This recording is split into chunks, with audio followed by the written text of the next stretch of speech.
Queridos irmãos, a graça e a paz do Senhor Jesus Cristo seja com cada um, em nome de Jesus. Vamos abrir a palavra de Deus, Lucas capítulo 5, versículos 1 a 11, para o estudo dessa manhã, para a exposição, para pensarmos no fundamento da obediência, é a nossa ideia nessa manhã. Pensarmos nesse texto a partir dessa narrativa histórica, tão importante na vida de um homem, de alguns homens, e tão útil para nós hoje também, à luz do que o Espírito Santo quiser fazer, quiser comunicar aos nossos corações. Apenas dizendo que por 2 domingos estivemos distantes, saúde em cuidado, mas já bem melhor agora, e agradecido pelas orações dos irmãos. É a primeira vez que eu vou ficar um tempo em pé, depois da crise. Tem uma vantagem, não vou ficar muito tempo, então não vou pregar 1 hora, tá? Mas para isso também preciso de um milagre, que Deus me ajude a não ser tão prolixo, mas que seja objetivo e possa passar esse texto dentro do tempo possível. Mas estou bem, graças a Deus, estou bem. Estamos bem, graças a Deus. Está escrito na palavra de Deus: aconteceu que ao apertá-lo a multidão para ouvir a palavra de Deus, estava ele junto ao lago de Genezaré. E viu 2 barcos junto à praia do lago. Mas os pescadores, havendo desembarcado, lavavam as redes. Entrando em um dos barcos, que era o de Simão, pediu-lhe que o afastasse um pouco da praia, e assentando-se ensinava do barco as multidões. Quando acabou de falar, disse a Simão: faze-te ao largo e lançai as vossas redes para pescar. Respondeu-lhe Simão: mestre, havendo trabalhado toda a noite, nada apanhamos, mas sob a tua palavra lançarei as redes. Isto fazendo, apanharam grande quantidade de peixes e rompiam-se-lhes as redes. Então fizeram sinais aos companheiros do outro barco para que fossem ajudá-los, e foram e encheram ambos os barcos a ponto de quase irem a pique. Vendo isto, Simão Pedro prostrou-se aos pés de Jesus, dizendo: Senhor, retira-te de mim, porque sou pecador. Pois à vista da pesca que fizeram, a admiração se apoderou dele e de todos os seus companheiros, bem como de Tiago e João, filhos de Zebedeu, que eram seus sócios. Disse Jesus a Simão: não temas, doravante serás pescador de homens. E arrastando eles os barcos sobre a praia, deixando tudo, o seguirão. A gente sempre começa conversando com as nossas crianças, ajudando-as a entender o texto, ou a pelo menos acompanharem o texto. E algumas já estão com o material para fazer essa ilustração, e elas guardam isso, às vezes colocam lá no banheiro da sua casa, em algum lugar para se lembrar. Pastor, gostaria que vocês fizessem o seguinte desenho nessa manhã. Eu repito sempre esse pedido: desenhe a cruz vazia, ao lado da cruz desenhe um coração, e ao lado do coração desenhe um positivo. Aquele emoji que vocês dizem sim papai, sim mamãe, sempre. Vocês que são crianças muito obedientes têm este ok o tempo inteiro, né? Se não tem, seria muito bom que tivessem, mas o pastor quer lhe explicar um pouquinho. Se você, no desenho da cruz, o pastor quer dizer que esta palavra da cruz é uma palavra muito poderosa. Mas essa é uma palavra que precisa passar pelo coração. E nós temos um coração, crianças, muito pecaminoso. Nosso coração é um mistério. O que vem desse seu coraçãozinho, querida criança? Talvez você, criança, já tenha um pouquinho de consciência que às vezes gostaria de obedecer o papai e a mamãe, mas de repente não obedece. Sabe que papai e mamãe são tão bons, sempre foram tão bons para você, desde o alimento, a roupa, levar a passear, tantas coisas boas, ensinar a palavra na sua casa, dar aquele casaquinho que você precisa quando faz frio, o remedinho quando você está doente, como são bons. Papai, mamãe, vovô, vovó, você sabe, criança. Mas o coraçãozinho parece não deixar obedecer o tempo inteiro. É uma luta que você talvez já esteja travando ou vai travar. Por isso esse joinha final aí precisa te acompanhar. Eu sei que está no nosso coração mais dizer não do que sim, crianças, mas seria tão bom se você fosse uma criança que dissesse sim, que o seu sim fosse mais vezes pronunciado do que o não. Já pensou, criança, todas as vezes que alguém pedir alguma coisa que você tem sobrando, você falar sim? Todas as vezes que papai e mamãe falar, hora de dormir, você falar sim. Hora de comer, você falar sim. Já pensou? Já pensou que bênção? Já pensou o que papai e mamãe fariam ainda mais? É claro que papai e mamãe não fazem coisas por você só porque você faz sim, diz sim. Sempre vão fazer, mas pense na alegria do seu pai e da sua mãe em saberem que você é alguém que quer dizer sim. Então, se nossas crianças desenharem essas 3 pequenas ilustrações, uma cruz, um coração e um joinha no final, e sempre se lembrarem que a palavra de Deus é para que a gente diga sim a ela, mas que para isso a gente precisa lidar com o nosso coração, acho que as nossas crianças poderão viver um pouco da experiência de Pedro desta passagem. Bom, nós não somos crianças. Enquanto ouvimos a ilustração para as crianças, de certa forma também pensamos um pouco, né? Os anos já se passaram, muitos de nós já experimentados na vida. Talvez voltem um pouquinho no passado e se perguntem: o que foi para mim a cruz de Cristo? O que foi para mim a palavra de Cristo? Como eu lidei com o meu coração ao longo de todo esse tempo que eu conheço Cristo, né? Essa é a vantagem de já sermos mais velhos um pouco, podermos olhar para trás, podermos nos colocar em espelho, podermos buscar uma linha do tempo e às vezes com isso, num exercício prático, podemos dizer ao nosso interior, à nossa alma, como Davi conversava com a sua alma: ah, meu coração, quantas vezes você me enganou, quantas vezes você deveria ter dito sim para a palavra e não disse, né? Quantas vezes?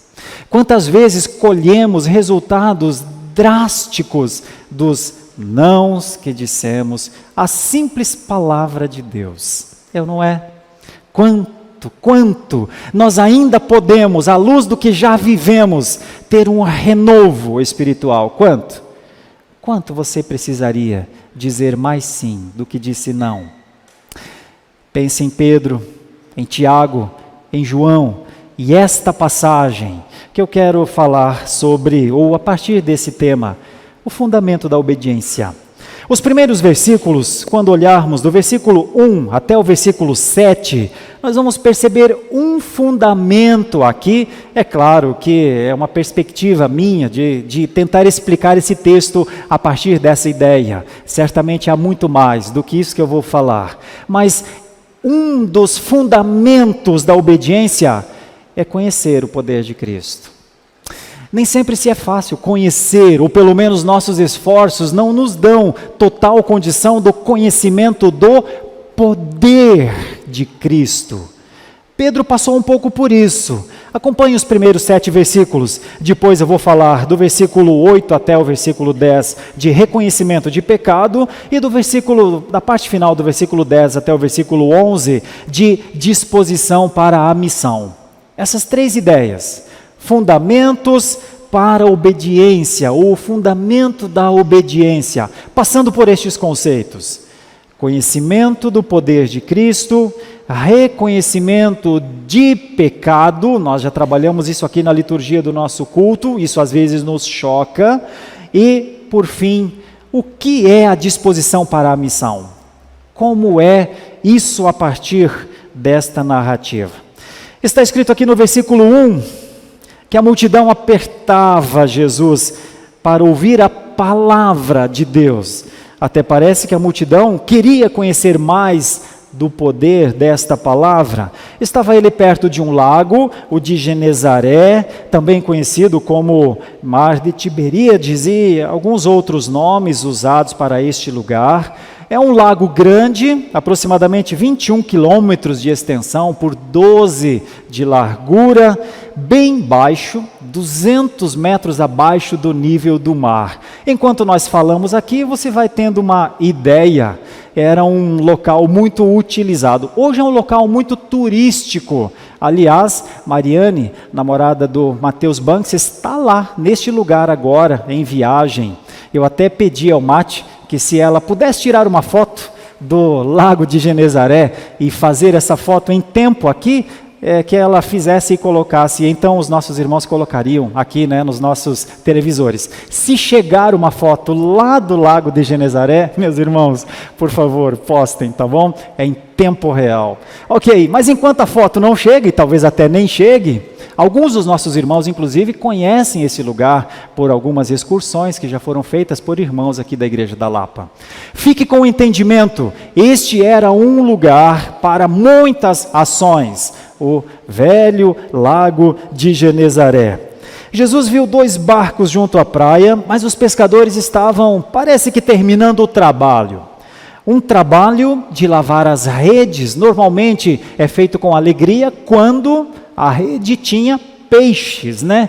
Pois é, mas não era o caso. Entrando em um dos barcos, que era o de Simão, diz o texto que Jesus pediu que levasse esse barco um pouquinho para frente, para dentro do mar. E então, ali, daquele lugar, ensinava as multidões. Aqui no texto nós não temos o conteúdo do ensino, está nos outros textos dos evangelhos sinóticos. Nós temos uma ideia geral do ensino de Jesus, que está em Mateus, em Marcos e Lucas. Jesus ensinava normalmente sobre o que era a lei até então, todo o Antigo Testamento, ensinava nas sinagogas, pregava o evangelho do reino. A pregação é um pouco diferente do ensino, é uma pregação que levava as pessoas a compreenderem o reino de Deus e cuidava das pessoas, atendia as pessoas nas suas necessidades. O resumo de Jesus era este: Jesus estava falando do Pai, Jesus estava falando da sua glória, Jesus estava falando deles, do amor do Pai por aqueles pecadores, da oportunidade que eles tinham de conhecerem mais o Senhor, o Deus de todos os tempos, sem descuidar do estado que as pessoas estavam. Muitos lunáticos, muitos endemoniados, muitos com outros tipos de enfermidades físicas, emocionais, psicológicas e tudo mais. Ali estava Jesus. Quando Jesus terminou o seu discurso, disse a Simão: faze-te ao largo e lançai as vossas redes para pescar. O texto é muito pequeno, eu preciso explicar um pouquinho para entender o que esse versículo pequeno pode nos dar a entender. O sistema de pescar da época, havia muitas formas de pescar, mas uma delas, e provavelmente a usada aqui, era, aqui uma rede, uma parte da rede ficava numa extremidade, como que perto da terra, e o barco ficava rodando aquela rede, mais ou menos como um pêndulo. Tem o pêndulo, tem a raiz, a base do pêndulo, e então tem a circunferência. Essa era uma forma de pescar. Colocava-se uma rede fincada numa base, e o barco passava pegando os peixes. E eram mais de um barco, 2 barcos, então 1 e 2, ou seja, uma extensão um pouco grande. Eles haviam feito isso a noite inteira. Mas agora Jesus parece dizer uma coisa diferente. É como se dissesse a eles: não coloque de novo as redes que vocês estão lavando e continuem a pescar dessa forma que vocês estão pescando. Vão ao mar. Já pensou? Primeiro disse para Pedro: vai para o mar, lança a rede no mar. Aí Pedro diz: ah, Senhor, e as nossas técnicas? E a nossa forma de trabalhar até aqui? Senhor, nós temos feito o que podemos fazer, não temos apanhado absolutamente nada. Mas é a tua palavra, é a palavra que o Senhor está falando a essa multidão, é a tua palavra. É possível que Pedro já tenha mais ou menos 1 ano de caminhada com Jesus nessa época aqui, dizem alguns estudiosos, perto de 1 ano talvez. É a tua palavra, né? Então, por tua palavra eu vou andar. ou eu vou seguir, ou eu vou levar meu barco para onde talvez eu imagine que não haja nada, mas é para lá que nós vamos porque é a tua palavra. Notem um pouco do que eu estou querendo falar sobre o que é conhecer o poder, de onde verdadeiramente emana o poder, de onde vem a ordem, a autoridade para dizer faz. É isso que Pedro já está compreendendo. E então nós vemos a sequência. Isto fazendo, apanharam grande quantidade de peixes, rompiam-se-lhes as redes. E então chamam os amigos para que fossem ajudá-los. Encheram os barcos. Agora o risco já não era mais de voltar sem peixe. Agora o risco era de não conseguir voltar por tantos peixes nos barcos. Irmãos, quando eu vejo isso, essa ação contada, um começo um tanto quanto que duvidoso e ao mesmo tempo uma sequência extremamente miraculosa, algo fora da concepção do ser humano, de Pedro, um conhecedor de pesca, eu atribuo a isso um pouco do que Deus quer mostrar do seu poder. Quando eu olho para um texto como esse, não tem como não lembrar do reconhecimento de poder de Abraão a Deus, quando Deus disse: Abraão, é hora de sair, você conhece a tua terra, você conhece a tua parentela, você convive aqui, você sobrevive no meio deste povo, agora vai-te ao largo. Não é mar, é deserto, mas é a mesma ideia. Vai-te ao deserto e vai-te para um lugar que eu te mostrarei. Irmãos, de vez em quando parece que o Senhor Deus, na sua misericórdia, demonstra seu poder em situações que os homens podem ver. Abraão precisou de algum tempo, assim como alguns outros homens de Deus precisaram lançar-se a desafios inimagináveis para depois, no meio dos seus grandes projetos, perceberem: foi o Senhor, foi Ele. Até aqui nos ajudou o Senhor, foi Ele. Os discípulos na caminhada a Emaús demoraram um pouco para dizerem: é Ele, era Ele que estava aqui. Vimos pelo sinal das mãos, vimos pela maneira de manusear o pão, é Ele. Irmãos, quando é o momento que homens como nós dizem: é o Senhor, é o seu poder, é Ele que está nisso. Para Pedro fazer-se ao largo, lançar redes para pescar, era lutar contra a sua limitação, lutar contra o senhorio de si mesmo. Ir para um ambiente novo era dizer: Senhor, por sua palavra, Senhor, por seu poder. Essa é a primeira parte dessa passagem que eu fico cada vez mais impressionado quando vejo o Senhor, por sua graça, dizer: por meu poder as coisas vão acontecer. Não vão acontecer pelo seu controle, não vão acontecer. O seu domínio de conhecimento pessoal, de fatos, de todas as áreas da vida tem um limite. Você vai lançar as redes porque eu sei onde você vai lançar as redes, Pedro. Você vai lançar as redes porque eu estou mandando você lançar as redes, Pedro. E essa é a sua função. Sua função é simplesmente lançar. Ainda no entendimento do texto, vejam o que diz a próxima parte. Depois nós vamos aplicar isso aqui à nossa vida. Veja do versículo 8 para frente, até o 10. Aqui nós temos um fato raro, eu diria, meus irmãos. Não é que deveria ser raro, mas o é na prática. Sabe quando nós estávamos aqui na liturgia, nós lemos um texto sobre confissão de pecados, e eu fiz uma oração logo depois, e nós sempre fazemos isso como parte da liturgia.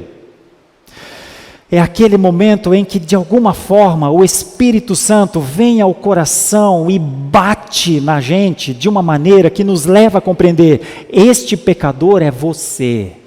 Nós não estamos falando dos pecados que não nos lembramos, nós não estamos falando de perdoar pecados, porque a Bíblia diz que o Senhor perdoa pecados, nós não estamos falando de resvalões que pessoas santas e boas como nós dão, nós estamos falando de você, do seu pecado diante do Senhor, do seu estado diante do Senhor, da sua desobediência contínua diante do Senhor.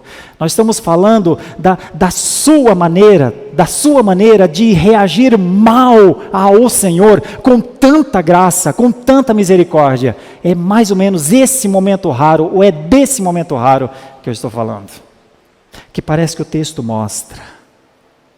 Olha o que aconteceu com Pedro.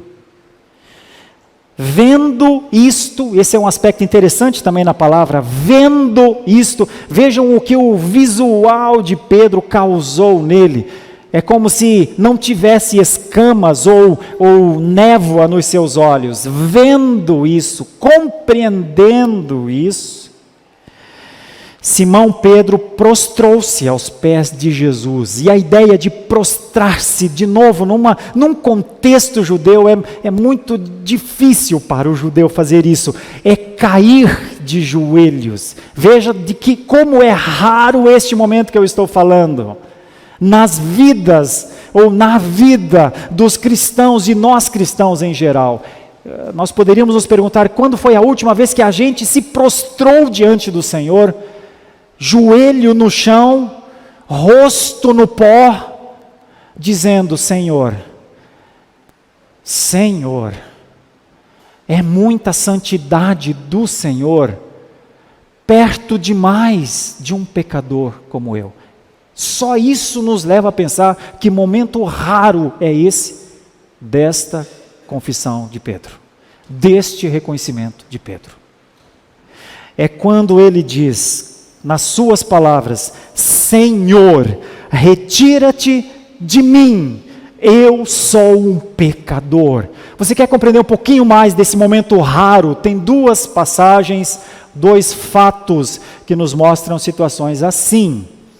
Uma delas é Isaías, nós vimos aqui, o reverendo Alberto leu na liturgia a primeira parte. Isaías está extasiado, dizendo no capítulo 64, Senhor, se o Senhor fendesses os céus, e descesse, e fizesse tremer essa terra, num tempo em que a maioria das pessoas nem imaginava um Deus fazendo isso.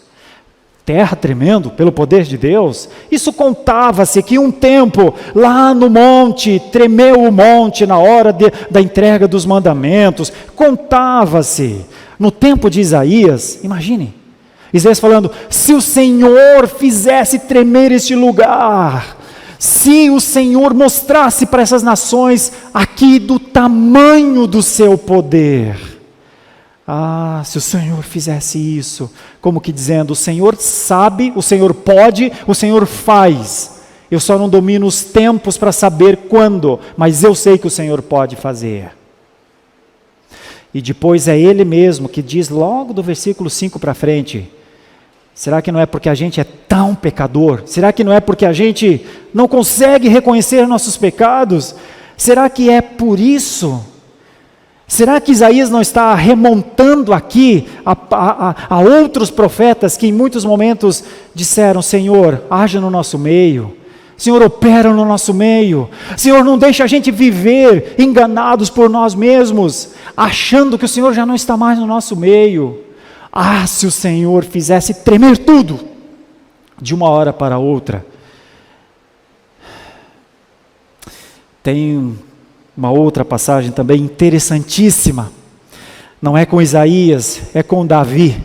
Davi, o homem segundo o coração de Deus, Davi, o homem que já estava sobrepondo em atos magníficos um reinado do seu antecessor, de Saul.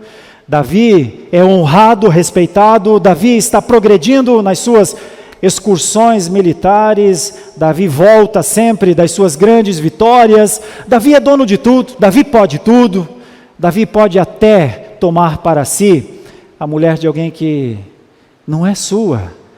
E então ele acha que pode, ele é o rei, ele toma. E então o profeta chega e diz para ele, na palavra de Natã, uma historinha sobre tomar uma ovelhinha de alguém quando se tem muitas. Uma demonstração de egoísmo, de ruindade de atitude, de desprezo ao próximo. Davi se escandaliza com pessoas assim e diz, homem que faz isso deveria morrer, seu Natã. E então Natã fala, é tu esse homem, és tu o homem. E então Davi cai em si, sabe o que é pecar, sabe o que atinge, como o pecado atinge o seu amigo, aquele que sempre o amou, aquele que sempre o cuidou, aquele que é o poder das suas vitórias. Quantas vezes com seus exércitos em situação de desvantagem, voltava vitorioso, porque entre outras coisas, a floresta engolia os seus inimigos. Isso é fender terra. Isso é o poder diante dos olhos. Mas agora ele é o homem que diante da infinidade, diante da onipotência, da onipresença de Deus, não viu a presença de Deus, não reconheceu o seu poder, que o poder era de Deus, pecou. E então escreve pelo menos 2 salmos, o 51 e o 32. Se você ler o Salmo 51 com o contexto de um Davi amado por Deus, mas agindo contra a santidade de Deus, um Davi desejoso de restabelecer a sua comunhão com Deus, um Davi consciente que enquanto calava os seus pecados, tudo queimava dentro dele. Veja como é raro esse momento, o momento da consciência de que os pecados não confessados queimam os ossos dentro da gente. E então Davi diz, pequei, Senhor, sou eu que pequei, não são as pessoas, não são os exércitos, não é o pecado no mundo, sou eu que pequei. Uma das consciências mais profundas de pecado, talvez, a de Davi, a de Isaías, lá no capítulo 6, quando está escrito que no ano da morte do rei Uzias, ele viu tudo aquilo acontecer no templo, e então ele, depois daquela explosão de coisas que não são coisas do dia a dia, era a glória de Deus agindo com sua graça, manifestando sua presença, assustando-o, e então ele diz, Senhor, meu Deus, eu não sobrevivo diante dessa santidade, ai de mim, porque sou homem pecador, de lábios impuros. Meus irmãos, é desse momento raro que eu estou falando. Reconhecimento de pecado não é falar, Senhor, perdoa os nossos pecados. Não é falar, é verdade, a carne é fraca, a gente peca. Ai, pobre de nós. Não é isso que é reconhecimento de pecados. Reconhecimento de pecados não é saber que existem pecados. Reconhecimento de pecados é compreender o que aquilo está fazendo na sua relação com Deus.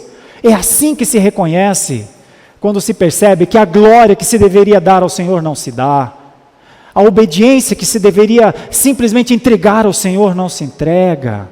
Reconhecimento de pecados é saber que a bondade está diante dos nossos olhos e que as nossas ações não são boas diante do Senhor. Pois quando olha-se para um texto como esse, dá para perceber um pouco. Quando Pedro disse isso, admirado, não só Pedro a essa altura, mas também Tiago e João, os versículos nos mostram, os sócios de Pedro. Então, nós vemos o que é um reconhecimento de pecado. Como outras pessoas disseram, Jó um dia também disse, Senhor,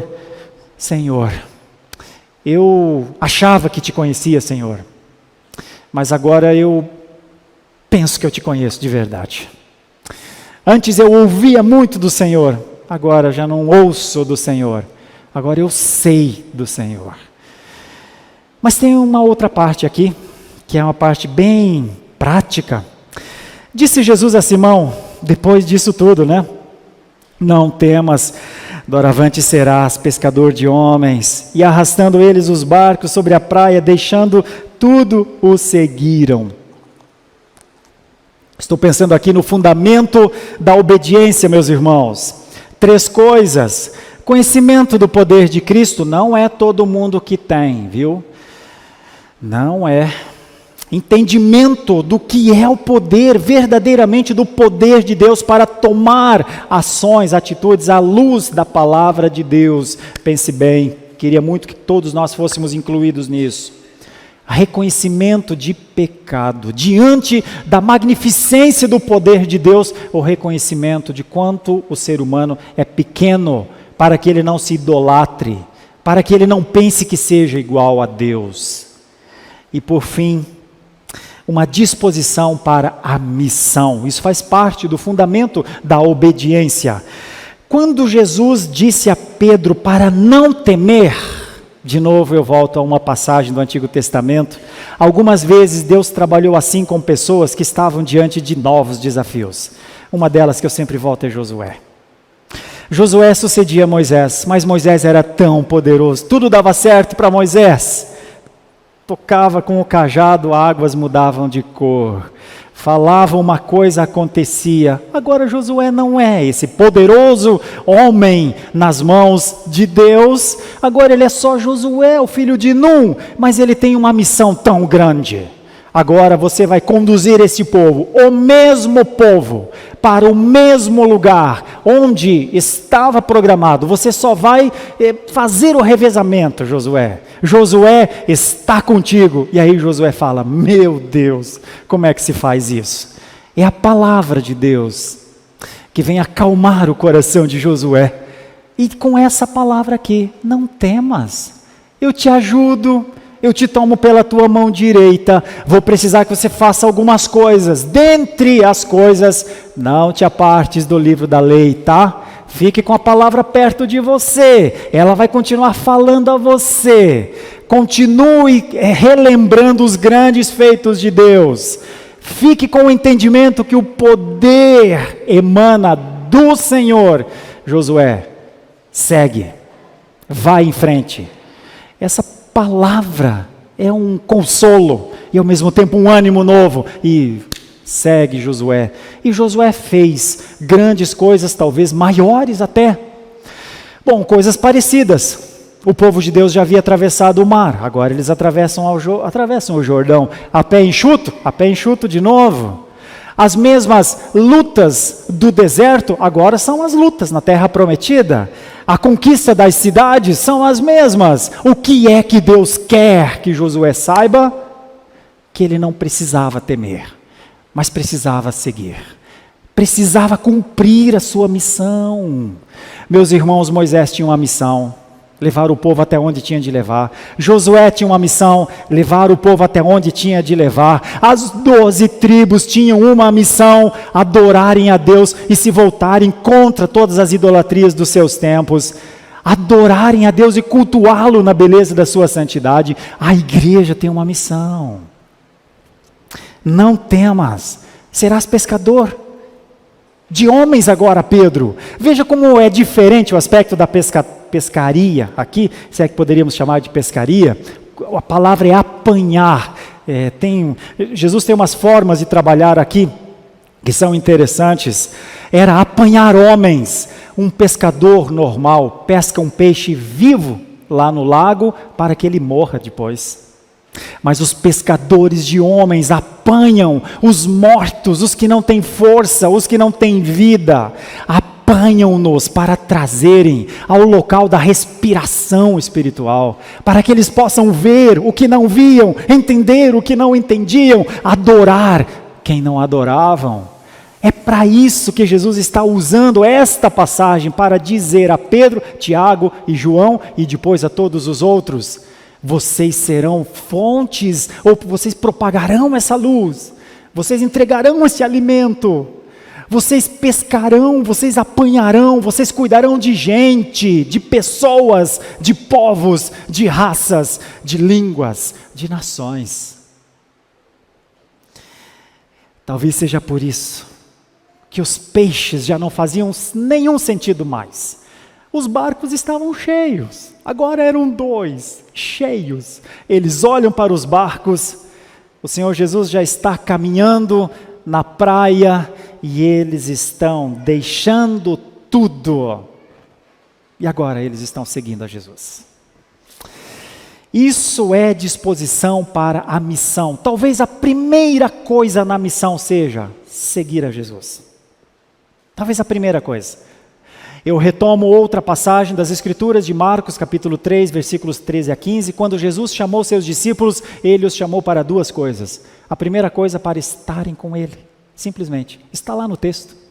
Chamou para que eles estivessem com Ele. E depois lhes deu autoridade para pregarem o Evangelho e fazerem muitas outras coisas. Curarem enfermos, expelirem demônios. Mas a primeira coisa parece ser seguir a Jesus. Bom, é por isso que eu pedi para que as crianças fizessem uma cruz, fizessem um coraçãozinho e fizessem um joinha lá no final.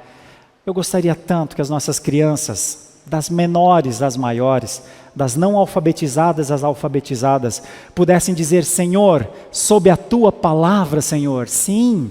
Senhor, para onde o Senhor manda, Senhor, sim. Senhor, o que o Senhor fala, eu concordo, Senhor. Eu não sou um rebelde contra o Senhor. Eu vou obedecer meus pais aqui em casa, porque o Senhor diz que é para obedecer, que é para honrar. Mas existe uma ordem acima ainda dos meus pais, a sua palavra. E então nós teremos uma UCP forte, uma UPA forte, uma UMP robusta. E então nós teremos um dia famílias bem estruturadas, que vivem sob a palavra do Senhor. Mas e para nós? Nós, aqueles que sabemos o que é a palavra de Deus, se nós sabemos o que é a palavra de Deus como um todo, não seria de bom tom que nós a lêssemos? Nós sabemos o que é a palavra de Deus, mas não corre o risco de muitos de nós já estarem maduros na idade, mas ainda não estarem maduros no conhecimento da palavra dele? Já pensou se eu estiver falando nessa manhã aqui e você for um desses que mal e mal leu a palavra de Deus? Quase não leu a palavra de Deus ainda? Como você vai conhecer o poder de Deus? Como você vai conhecer as grandes narrativas históricas? Como você vai conhecer o que é o poder de Deus diante da fraqueza do homem? Bom, você vai depender de 2 fontes, ou 3, ou 4 talvez, pessoas que contem testemunhos, experiências. Aprenda pela palavra. Conheça o poder de Deus pela palavra. É uma aplicação direta a todo e qualquer que é um cristão, mas não lê a palavra de Deus. Se porventura você está enquadrado neste grupo de pessoas que quer viver como cristão, mas não tem lido a palavra de Deus, lembre que multidões pararam para ouvir Jesus. E ele estava aqui nessa passagem falando. Lembra que todas as suas passagens estão narradas. Tudo aquilo que o Senhor Deus quer que nós saibamos sobre o seu poder está na palavra de Deus. Se porventura você fez esse propósito lá na virada do ano, o próximo ano eu vou ler a Bíblia. Nós fizemos aqui planos de leitura da palavra de Deus. Nós temos até irmãos que já estão colocando no nosso WhatsApp formas de lermos a palavra de Deus. Mas você ainda está out disso? Você está correndo sérios riscos de passar mais um ano sem pelo menos conhecer o poder de Deus por sua palavra. Deixa eu te ajudar. Permita-nos que como igreja a gente te ajude. A gente te socorra, porque você talvez não saiba, mas está em má situação, porque você terá de tomar grandes decisões nesse ano. Como você vai tomar? Baseado em que poder? O seu? Pedro achou que não era uma boa ideia. Também acho que não é. Deixa eu te falar outra coisa. Pecado é coisa séria. Pecado não é palavra batida que vai entrando na nossa cabeça como uma coisa assim, que a gente ouve falar, mas todos pecam, ninguém aponta o dedo para ninguém, porque todo mundo aqui é pecador. Pecado é coisa séria. Pecado não tem a ver com o outro, pecado tem a ver comigo. Pecado tem a ver contigo. Pecado tem a ver conosco, diante de Deus.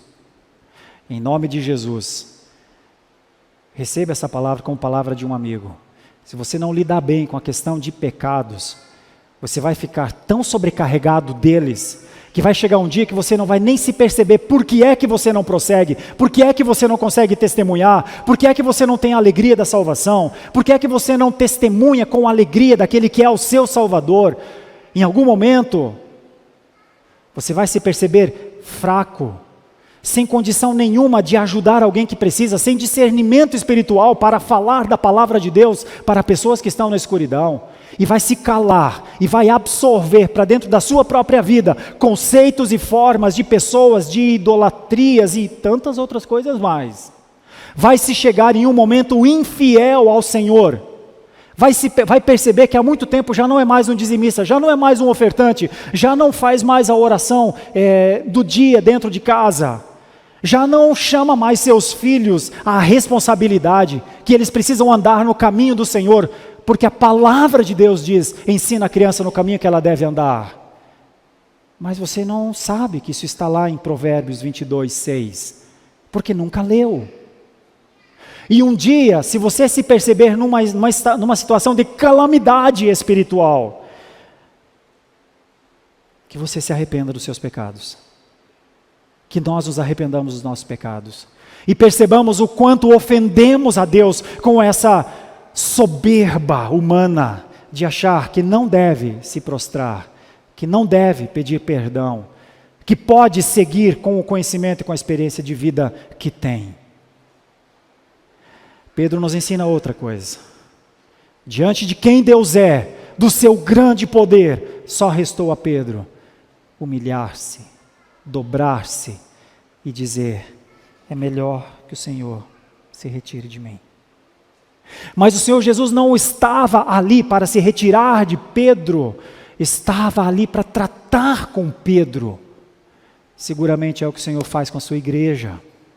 O Senhor Jesus trata com a sua igreja, como os profetas trataram com o povo do Antigo Testamento. Volta do seu estado de cegueira, volta do seu estado de achar que não precisa de mim.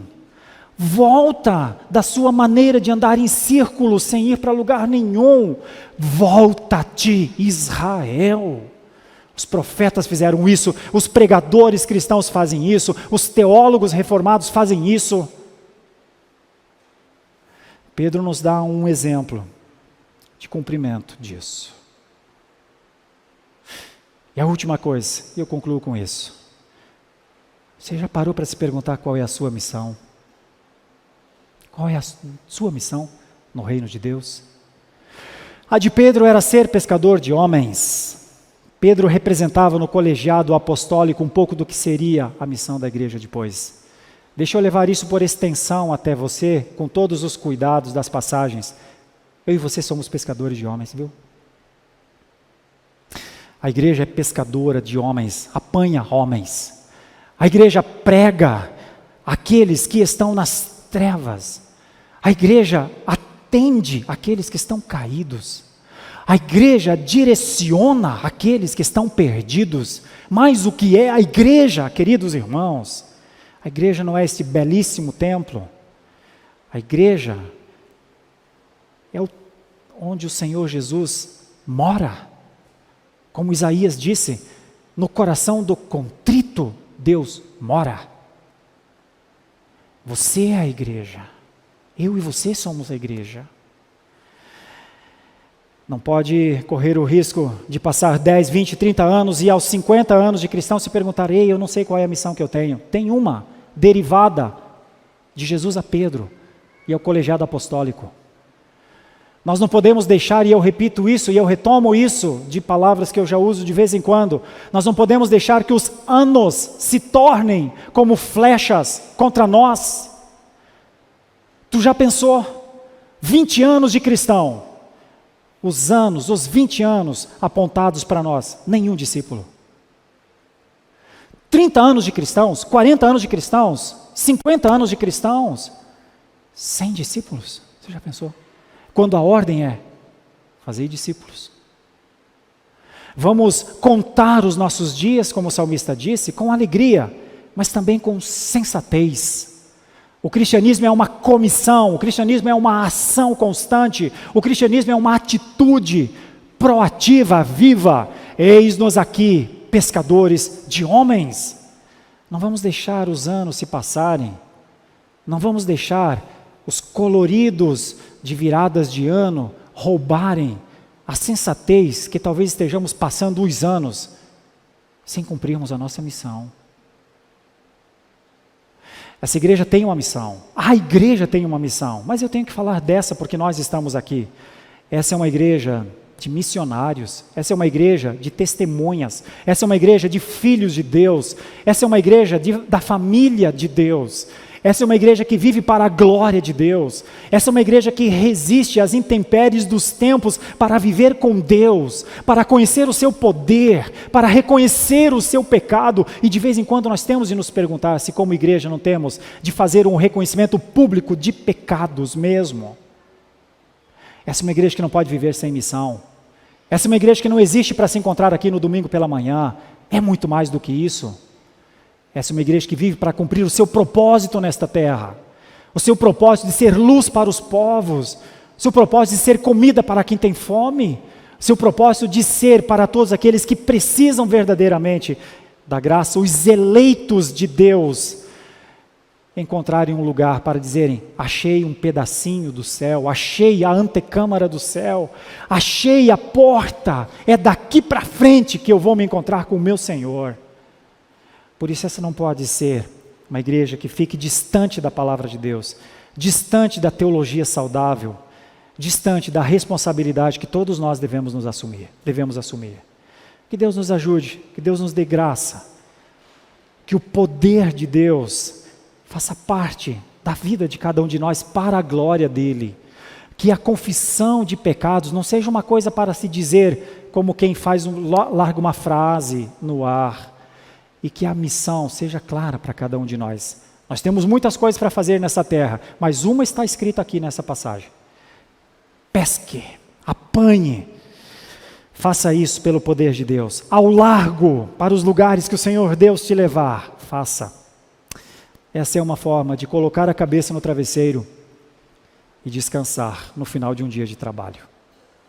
Feche seus olhos, vamos orar ao Senhor. Santo e eterno Deus, tantos são os desafios da tua igreja, Senhor.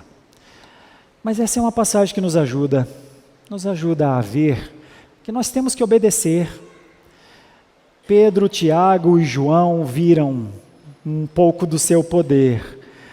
Tiveram uma atitude, uma reação rara, que não deveria ser tão rara. Uma reação que eu oro para que nós tenhamos cada vez mais, reconhecer os nossos pecados diante do Senhor. E então uma clareza, é isso, é seguir ao Senhor Jesus. Então é isso, é falar do nome dEle. Então é isso, eis mais um missionário em ação. Ajuda-nos a isso, Senhor, que o Teu Santo Espírito use este momento como ocasião para aplicar aos nossos corações aquilo que o Senhor quer. Dá-nos, Senhor, um pouco disso, da Tua palavra, que esse seja sempre o nosso alimento. É a nossa oração com o perdão dos nossos pecados, em nome de Jesus. Amém. Muito obrigado por nos acompanhar até o final deste vídeo. Para receber mais reflexões e ficar por dentro dos próximos conteúdos, te convidamos a seguir as nossas redes sociais que estão na descrição. Alguns vídeos aparecerão na tela caso queira continuar nos assistindo. Abraço e até a próxima.